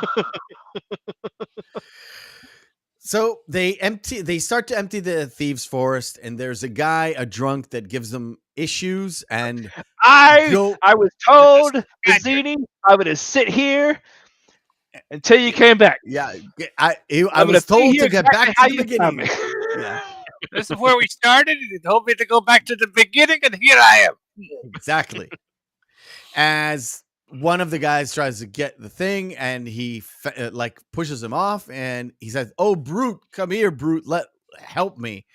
And it's Giant. like he picks Fezzik picks up Inigo. It's like, "Oh, it's you," and Fezzik kind of smacks the other guard away. Well, he puts the hand down and then puts his hand in his hand and went. No. Exactly. This is like, you don't look so good. Yeah, you don't smell so good. And then we have Fezzik kind of nursing Inigo back to health with some food. That doesn't work. And he then just simulates drowning. Yeah. He's basically waterboarding him. I was going to say he was waterboarding him. It's supposed to be hot and cold water. Not that it matters. But all right, that's enough. It's like, yeah, if you can't breathe, you can't breathe. So, in immediate, because he was drunk, but he also told them the story of what happened. So the guy in black got caught. Blah blah blah. We need to. No. They don't know that yet. They have no. He tells them the guy in black got caught. Yeah, but they don't know where he is or anything. They don't know where he is. They don't know where he is. They hear the giant scream. They know that he told them that Vicini is dead. Yeah, he told them that Vicini is dead. So he's like, I need, but he told them about the Count. Now, how does he know about the Count? We don't know. Doesn't know about the Count. No, he tells them about the six-fingered man. Fezzik told him about a six-fingered man, and Inigo is like, I want to kill him. He's in that castle. And it's like, Fezzik says, but it's guarded by 20 men. 30. 30 men. 30 men. And then you double. How Yeah, you double take? To 60. I could take maybe 10. Yeah. And he goes, that leaves 20 for me. And it's like, we need the men in black because Vicini's dead. We need to find him. How do you find him? You just go out and start strolling, I guess. We have no idea. And they heard the roar. No, they heard the yell, but before that, they just went out. They're just maybe like, well, try and find clues. We have to find this guy, and then there is the whole scene between Humperdinck and Buttercup. The facade is just Except gone. You're full fastest. Yeah, and she says, "You are a liar and a coward." Find him, did you? Yeah. No, bitch. What do you think? It's unwise to say such things. Yeah, it's not wise to say such things if I were you. So he gets annoyed. He goes into the pit of despair. And I will give you a century's worth of torment, but yet he only gives him 50 years because that's as high as the machine goes. Exactly. And when he pulls up to 50, even Count Joe Rogan is like, not the 50. Not the 50. I was like, why? Which again, I mean, why not? If you're Count Joe Rogan. In the dumbest way, it's actually a callback to Spinal Tap. Really? Turning it all the way up to 11. Oh. But this one goes to 11. This one goes to 50. Anyway, I get it. I know what you're trying to get. Yeah. It's a stretch. No, that's actually, Reiner wrote it that way. Okay. Yeah. The thing about this, why would Count Joe Rogan, yes, would say not to 50? I mean, don't you want to test the limit of your own goddamn machine? Because he wanted to practice on him more. Exactly, Hendel. You need to keep a lab rat alive to keep experimenting, which is something, Meth, you should understand. As a keeper of alive lab rats, that's actually correct. That's actually I don't keep lab rats. I don't know. I do. That's my actual job. Oh, that's your actual job. I see. Yeah, my actual job. I want to see if this flamethrower will work on the rats. Let's kill them all. I am not the keeper of flamethrowers, to be honest. I'm the keeper of. That's basically I what am the keeper of things alive. I am Freya of lab rats. That's not much better. We'll keep that to ourselves. So anyway, they had the giant scream, Yeah, and that's the big the qualifier. big reveal Everyone where looked around and Pretty everyone's much just like, the entire kingdom can hear. "The fuck was that noise?" and Inigo He's immediately like, knows, "Oh, and he that's the tells it to sound of Fezzik. someone in eternal anguish. It's one who Ultimate lost suffering. his true love, Yeah, or ultimate suffering. Like ultimate suffering. it's the sound that I made when I lost my father." It's like, what? No, it's not the sound that he made. It's the sound that his heart made when his dad was killed by Count Joe Rogan with the DMT. Yes, his bivalves went. Exactly. All right. We'll take a pause for the. You know what? No. One last bit, and before Miracle Max is literally they go into the forest where they hear the sounds. They can't find anything. They try to. They meet the albino. My sword. No. They meet the albino, and Fezzik, he like Inigo tells to Fezzik, check his memory, and he bumps him, and it's like, he falls. It's like I didn't mean to check him so hard. I guess they jogged it a little too hard. And Inigo kind of prays to his father, guide my sword. He guides his sword. He reaches the thing, and it doesn't open. Goes, sorry, and when he leans on it, it opens, and they find it finds Wesley, and Fezzik has to say, well, he's dead.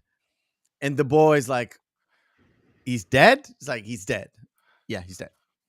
And we'll pause there. Pause there. I'm going to pause there before Miracle Max's and the last act to do our second segment of the night. It is called Screen Fighter. Round 1, fight. What is Screen Fighter, you may ask? For the uninitiated and for Hindle, is where we take two movies, pit them together, and see which one is the best one. There's no discernible difference between the two. Both of them are good. Both of them are bad. We fall onto our criteria, which means Friday evening, Saturday evening, out with the boys, out with the girls, out with their significant other. We've got two movies in a vacuum. Which one will we pop in? Ba-blam. And there we go. The Game and National Lampoon's Vacation, and that is the Japanese poster for it. Yeah. Hindle, go ahead. Chat participation is most welcome, by the way. Enjoy yourselves. Which one will you pick, Hindle? Well, National Lampoons, obviously. Nice. Any particular reason? Because it's funny. All right. All my feelings? I would agree with Hindle on that one because I think National Lampoon's Vacation is just a better film overall. I think The Game is kind of overrated. I would pick The Game because I don't like Sean Penn in it. Fair, I think I've used The Game before as a coaster. Okay. I love Michael Douglas in it. I really do. It's not a Gordon Gekko. It's not a defense, but it is really, really good. I really enjoy it. I'm kind of over the whole vacation. I mean, I love the Christmas Vacation. I really don't like this vacation or the European Vacation. It's just... What, you don't enjoy it's a miss. It's a miss for me. Car parts. Yeah, it's a miss for me. I like Chevy Chase in other things. Let's just say that. All right. But you both picked Vacation. The crowd picked. Well, DK is probably gonna pick Vacation. So, all right, cool. Finding Dory, which means Finding Nemo 2, or High Fidelity. That is the German one, yes. Yeah. Hindle? They're both kind of terrible. Ooh, ow, Hindle. Cut me deep there, bud. I guess I'd watch John Cusack because I'd keep wanting to kill the marine life. Hey, don't let him sway you. If you don't want to pick High Fidelity, you don't have to. I don't want to pick either one of them. I would like them both on fire and use them as kindling. Interesting. Oh, my feelings. I know what you're gonna pick. High Fidelity because I love that movie. I know. From the two, Because it's- I'm a hipster fuck. I know. from the two, for me, definitely High Fidelity, because I'm not partial to Finding Nemo. Definitely not Finding Dory. I thought Dory was the most insufferable character in both of those movies. And found for Dory a yesterday very when I had good sushi. reason. You find Dory what? Sorry? I found Dory yesterday when I had sushi. Oh, nice. Gravity or Tommy Boy? Oh, this one for me. This is easy. All It's right. so Tommy easy. boy. Yeah, Because it's a Chicago. Gravity sucks. It's a fucking Chicago boy. I mean, come on. It's fucking Chris Farley. It's always gonna be fucking Tommy Boy. You know what? Well, it's- Gravity is such a fucking boring ass movie. Yeah, it is. It is. I don't understand why it got the praise that it got. It's Plus, a chore to watch. According to Mrs. Meth, what the fuck is wrong with Sandra Bullock? A According variety to Mrs. Meth. Right. The Amazing Fuck you and take a Transparent drink, you Man prick. or RoboCop. Now, okay, you can go put under haven't seen it for you and for Hindle because okay, that's fine. The hell? What did you do? This Okay. again. I can no, I don't want to because No. it'll mess up the search thing. Right, Mm. cool. To Kill a Mockingbird or RoboCop. RoboCop. RoboCop for me too. Fucking RoboCop, man. That movie. The only You cop would- that actually says You servant would protection. pick To Kill a Mockingbird, but remember, if they're both good, Fucking RoboCop. I mean, the practical effects in that movie alone are just worth He a also watch. the best bad guy ever. definitely not this. Let's go. Here we go. Now, here's an easy one. It's a hard. It's gonna be our watch, last but- pairing. It's gonna be our last pairing because we have to finish this podcast sometime. American History X or Star Trek by J.J. Abrams, the reboot.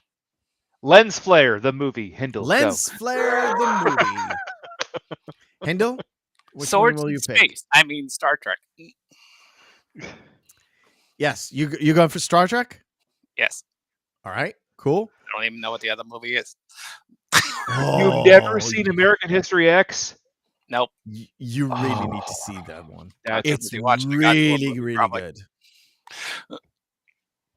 It's a fucking phenomenal film. Are we in agreement on my feelings? It's yeah, American it's a History hard X. film to watch, but It's a man, hard I would watch American History X any single day of the week. Yeah. Other than the goddamn just travesty that was the new Star Trek series. It's amazing how many. It's like the more times I see like the Star newer Trek, Wasn't terrible. the more times I see Star Trek from J.J. Abrams, the more I hate it. I find things that I despise in it. It's To be fair, compared to the new terrible things that they're creating when it comes to Star Trek, I would watch J.J. Abrams stuff any day of the week. New terrible thing of Star Trek. Because I enjoy the lower decks. you enjoyed the lower decks. Well, that's fun because it's hyperbolic nonsense that has no meaning in the continuity or anything. I I'm couldn't. talking about I couldn't Picard, find.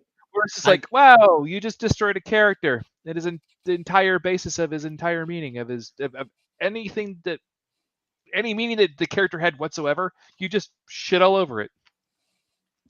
Which one? Picard. Oh, Meth- oh, Yeah, that was Yeah. terrible. Yeah. The first season was okay, and then after that, And the other series you have Space Jesus, essentially. which one's Space Jesus? Discovery. Yeah. You know who I mean, Meth. You know who I mean. The Marius Sue of Marius Sues. Remember, please remember this. Hindle doesn't know. My wife is a mega Trekkie. Not Mhm. when it comes to she's not a cosplay girl, but she loves the Star Trek universe, and she forced herself to watch Discovery. She is definitely haven't watched the current season. We watched Picard the first season together, and she was so disappointed when I told her, well, season 2 has Q in it. You love Q. And she's like, nope. No. Basically, season 2 like starts off interesting and then Yeah. you guys suck at time travel. Yeah. It's kind of as if they just had a half-baked idea and just threw all characters in because it's like, oh, we can get dum-dums to watch this because I remember that character. I'll watch it. Anyway, Basically, somebody was watching Doctor Who in the writing room.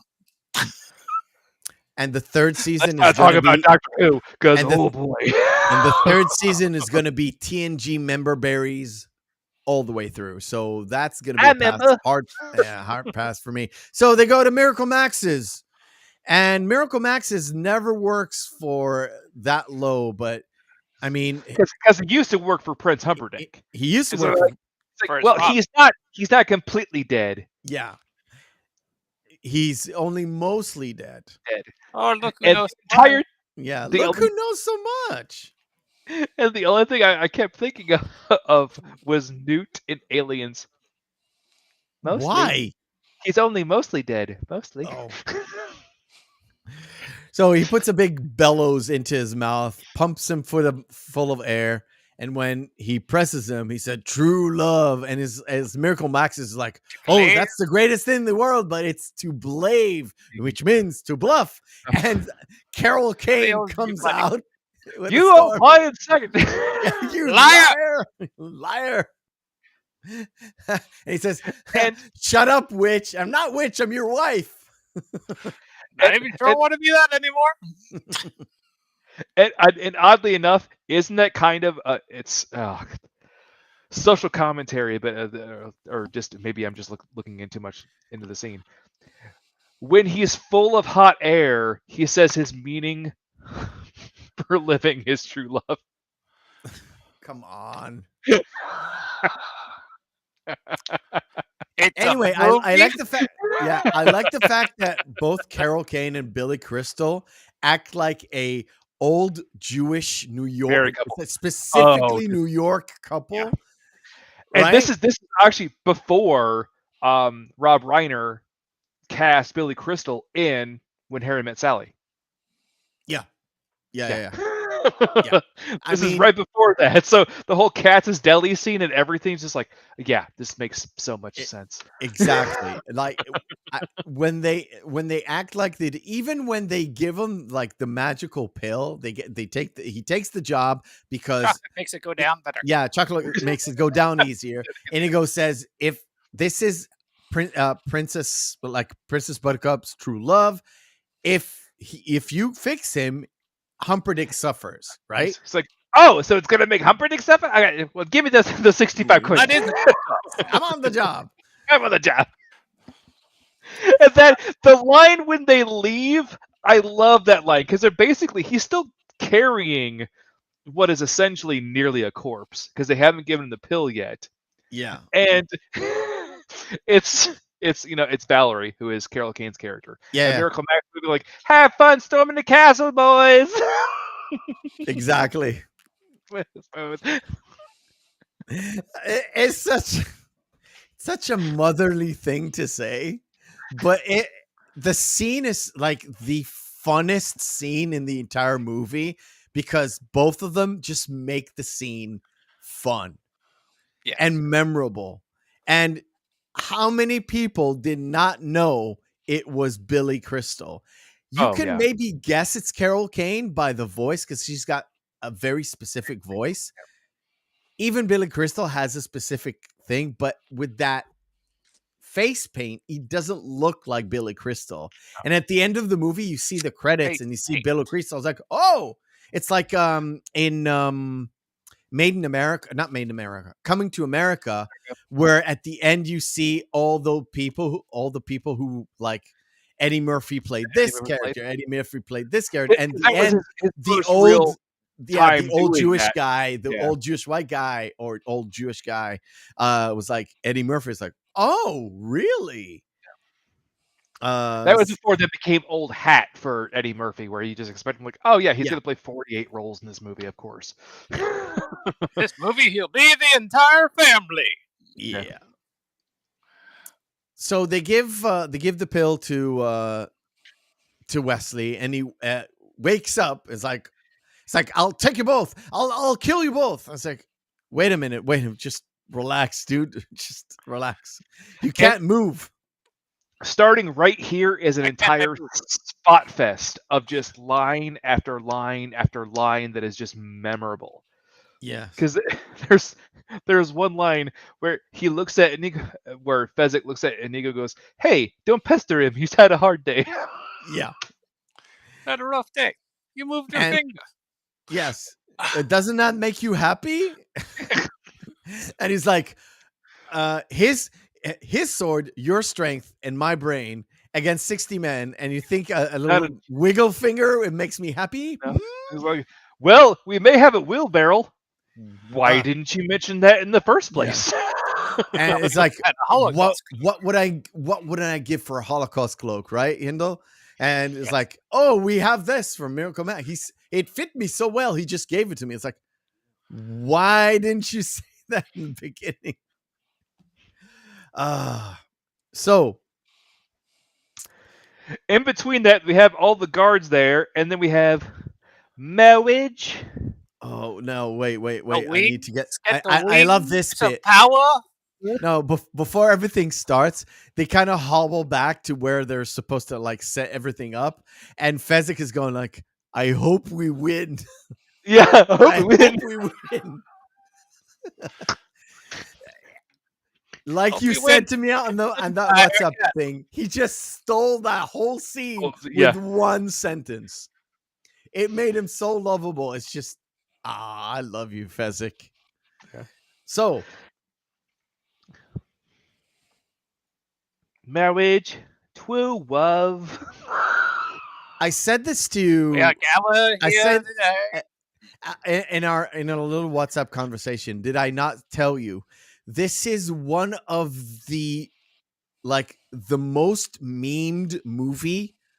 Almost yeah. there are so many gifs of this movie. It's insane.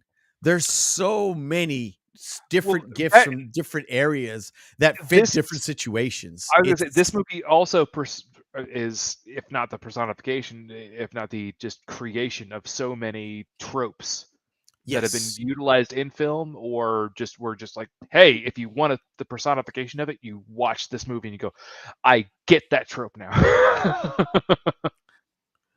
Yeah. So they move, and it literally goes back and forth between the wedding and what's happening outside. And what's happening outside is literally Inigo pushes, that pirate robber. and it's I like, have come for your souls. yeah, do we light him now? No. Keep going. It's like, keep moving. It's like, no. It's like, he's straining out. No. Light him. Which creates a magnificent effect, and it scatters everybody except for that gatekeeper. Which the line when he walks up, he goes like, Fezzik, tear his arms off.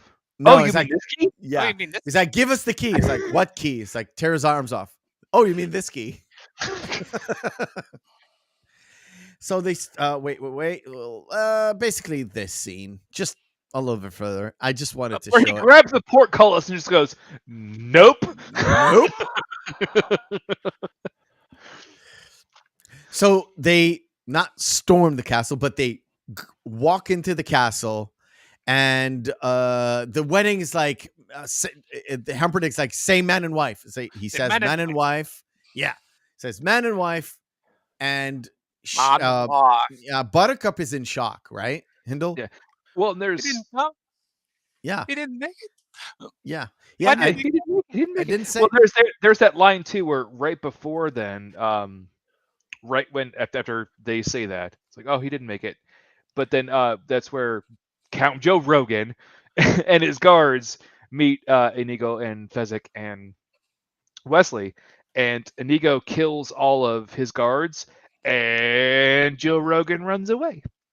Yeah, but before And he's all like, I could think of was just Monty Python and the Holy Grail. He ran away. He bravely ran away. Brave Sir Robin, you mean? Running away. The thing is, where it's at the stage where he's with his guard, is like, kill the Spaniard and the big guy, but leave the third one for questioning because of the machine. Because the of machine. Because of the machine. Oh, and science. And not Bert Kreischer. The other machine. The other machine, exactly. And when everybody dies, Inigo rolls into his revenge story. First line, yeah. Hello, my name is Inigo Montoya. You killed my father, prepare to die. The thing is, he said at his best, he couldn't defeat 20 men. He defeated 4 guys in less than 20 seconds. Yeah. So maybe he didn't need the Men in Black. Interesting. Of course. This line is fucking hilarious. This line will always get a laugh out of me. What? Because the queen, well, it was a very odd wedding. Yes, very odd indeed. She walks away. And the king stays. He gives her a kiss. And says, I just want you to know, thank you for taking care of me. You've been kind to me my entire life. I want you to know I'm going to kill myself. Yeah. And he's like, she goes, that's nice. And he just walks away. It smells like, she kissed me. He has zero disregard for human life. Like, he is the most senile man in the entire world. Yeah. It literally in one line you can tell, this is why Prince Humperdinck is ruling this kingdom, because the king is not there at all. Yeah. Yep, not at all.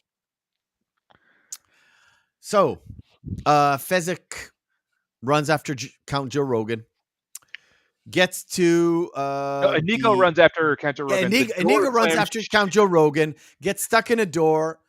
Fezzik has to leave Wesley behind. Fezzik, come help me. He's like, he props him up on a suit of armor. He's like, I'll be right back. Yeah. He wasn't just punches the doors. He just pushes the door. Thank you. And of course, the Count waits for Inigo to show up, and he throws a nice little dagger that he, on the way down to the stairs, he kind of pulls it out of his boot, takes it up, and it's like, Inigo's like, sorry, father, I failed you. Cut to Princess Buttercup. No, there's still Prince Joe Rogan. Only to come this No. far. They have some sort of a conversation, but it ends, and it cuts to her setting up, the dagger. Well, she said, she has the dagger.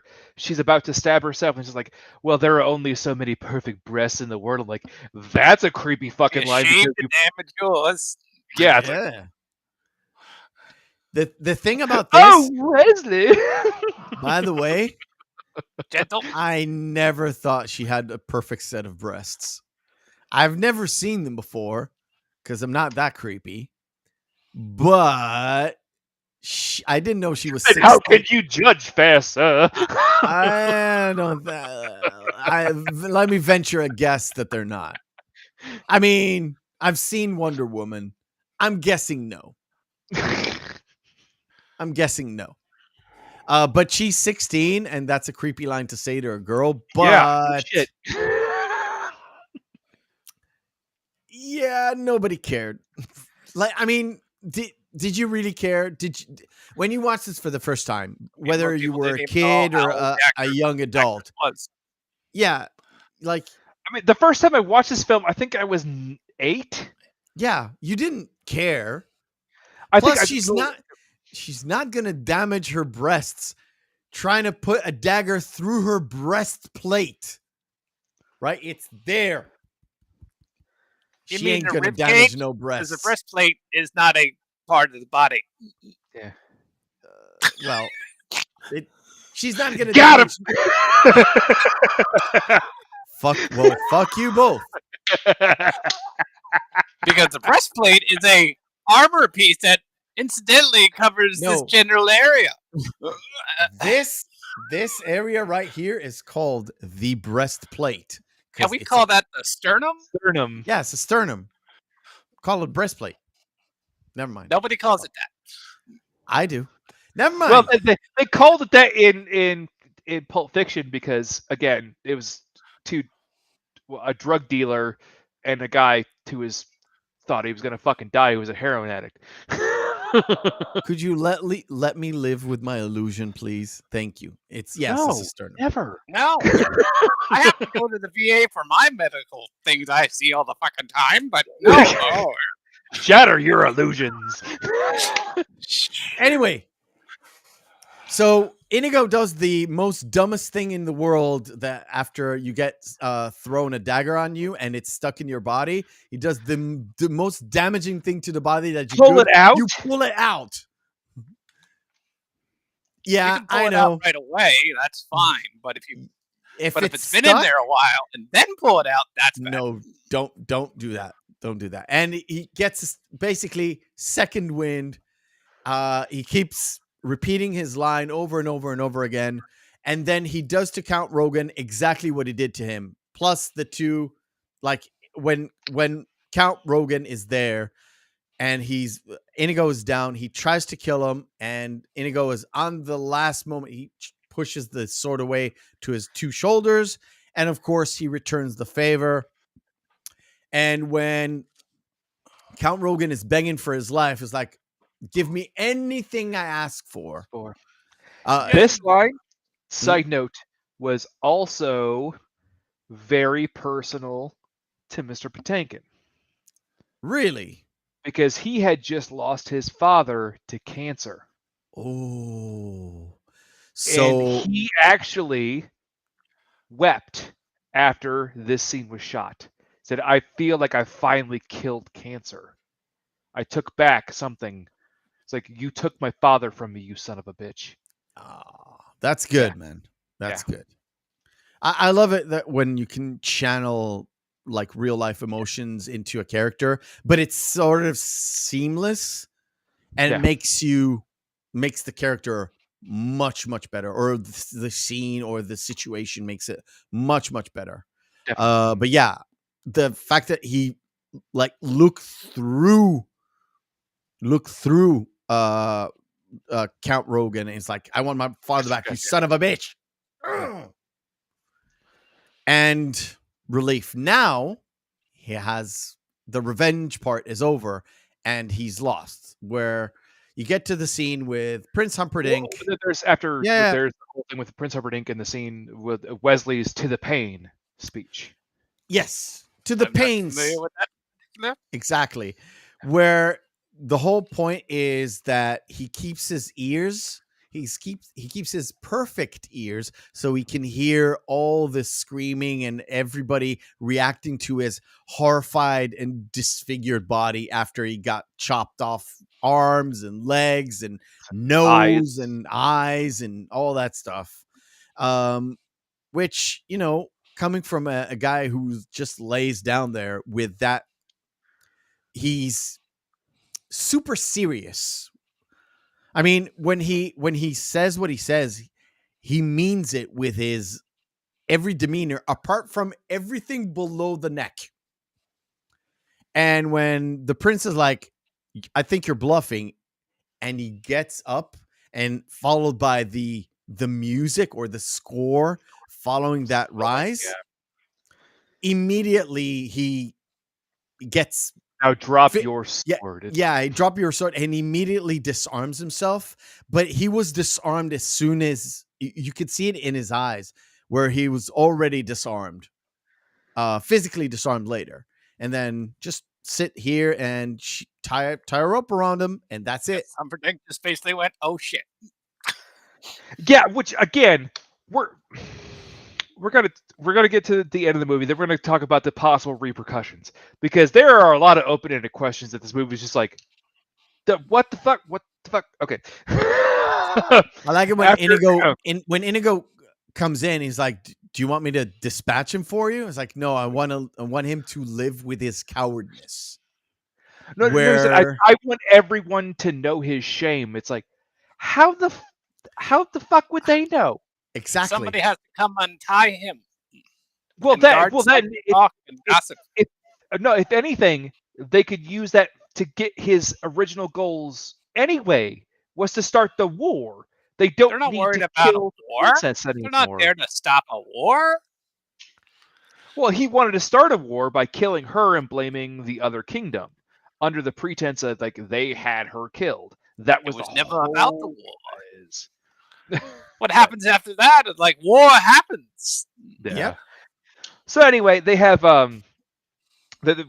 everybody just looked at it and was like, well, I found 4 horses, so they're like, I thought that they'd probably be forward with us, especially when you got the lady. And they looked at him like, hello, lady. Hello, lady.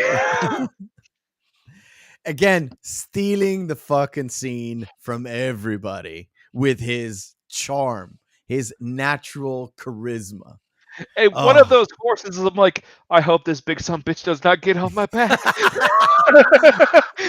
The thing is, when they ride off, you could tell it's a stunt guy, and he's way smaller. Yeah. Way smaller.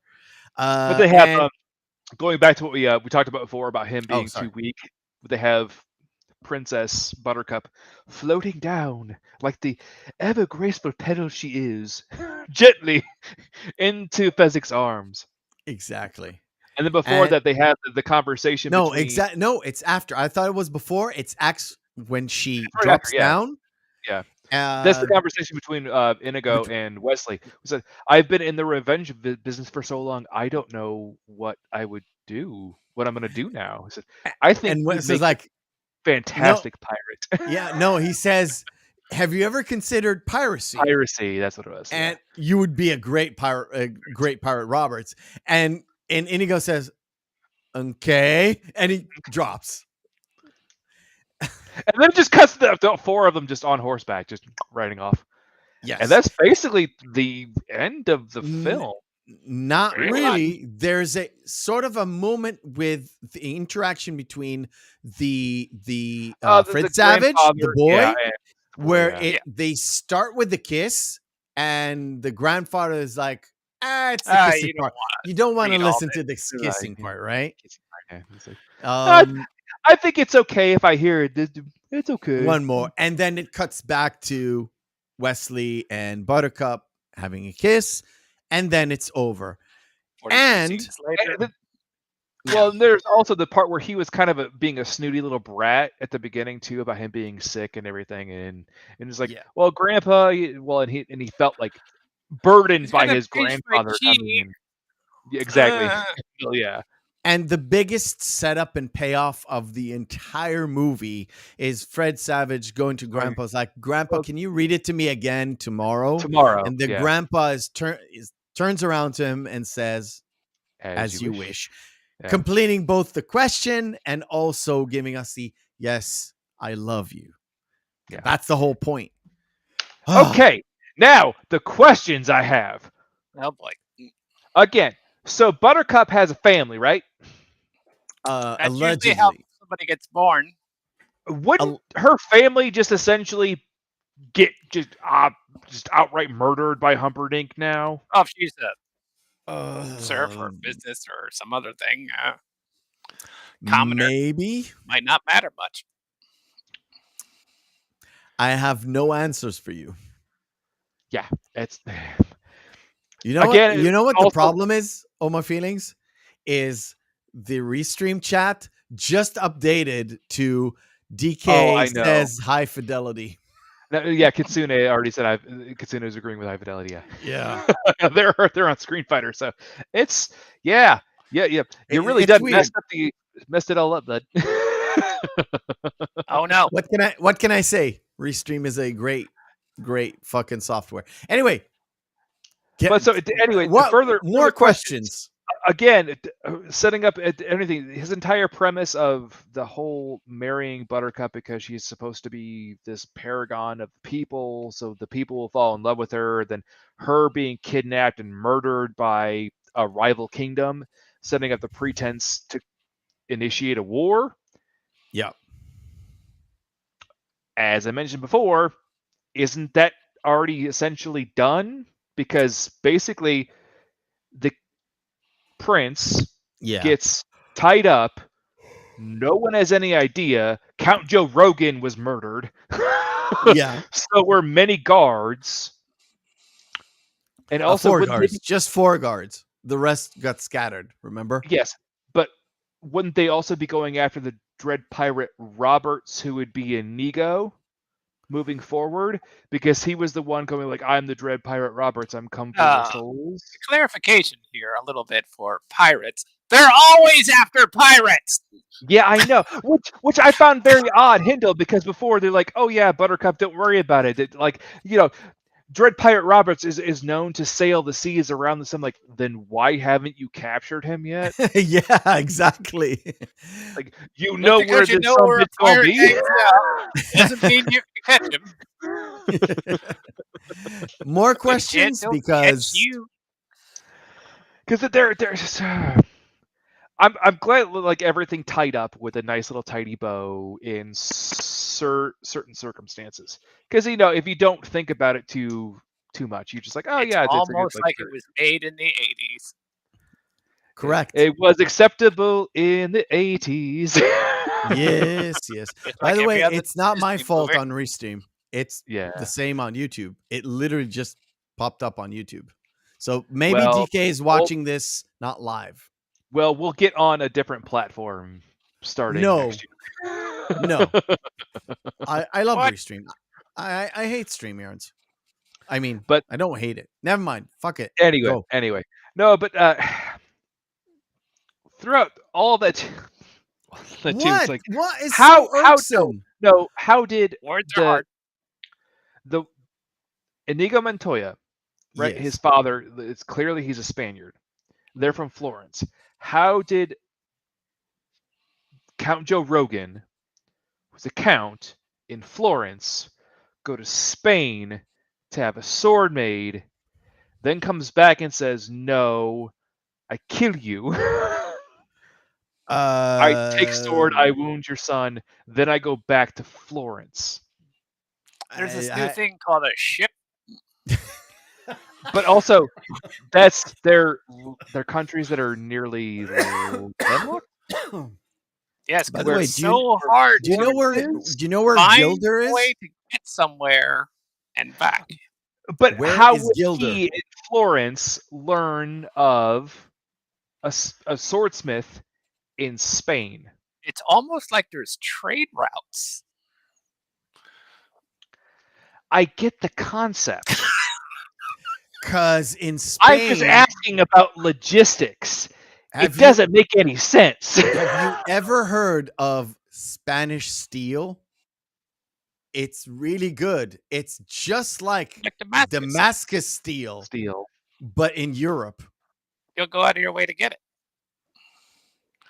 And if he's there's like crafter, there is a major company in Spain called Argos. Yes, that makes Spanish steel. Major now. You know what I mean? A man, a Spaniard living in a small town. I want to understand because blacksmith. We never do this. I want to understand why does it bother you so much? It's just the logistics of the time where it's like this doesn't add up. No way we could have made it to the moon or crossed the ocean. I'm sorry, what? Categorically untrue. I mean, Florin and Gilder are made up fucking realms. It's not Florence. It's Florin. Florence was never named Florin. I know, but it's supposed to be a take on it, and also the attire that they're wearing. It's if Florin is Florence, what's across the sea from Florence? It's literally could be somewhere in Greece or somewhere in France, or even if you go lower, it's Tunisia. So where is Gilder? Exactly. Well, It's Gilder made up has to countries. be It's made well, up countries. well, except for there is Stop it. except for Sicilians. Sicily exists in this universe. Spain exists in this universe. Australia exists in this universe. It's time to let it go. Sun I'm is saying, going down, big guy. Oh, we can pick some nits here. Sun is going Pick down, at it big all guy. day. It doesn't mean you get It's anywhere. going Other real than low, bleeding. big guy. Right. Okay. Normally we have a small little segment called the short version, but because of Rings of Power and because of House of Dragon, everything came up.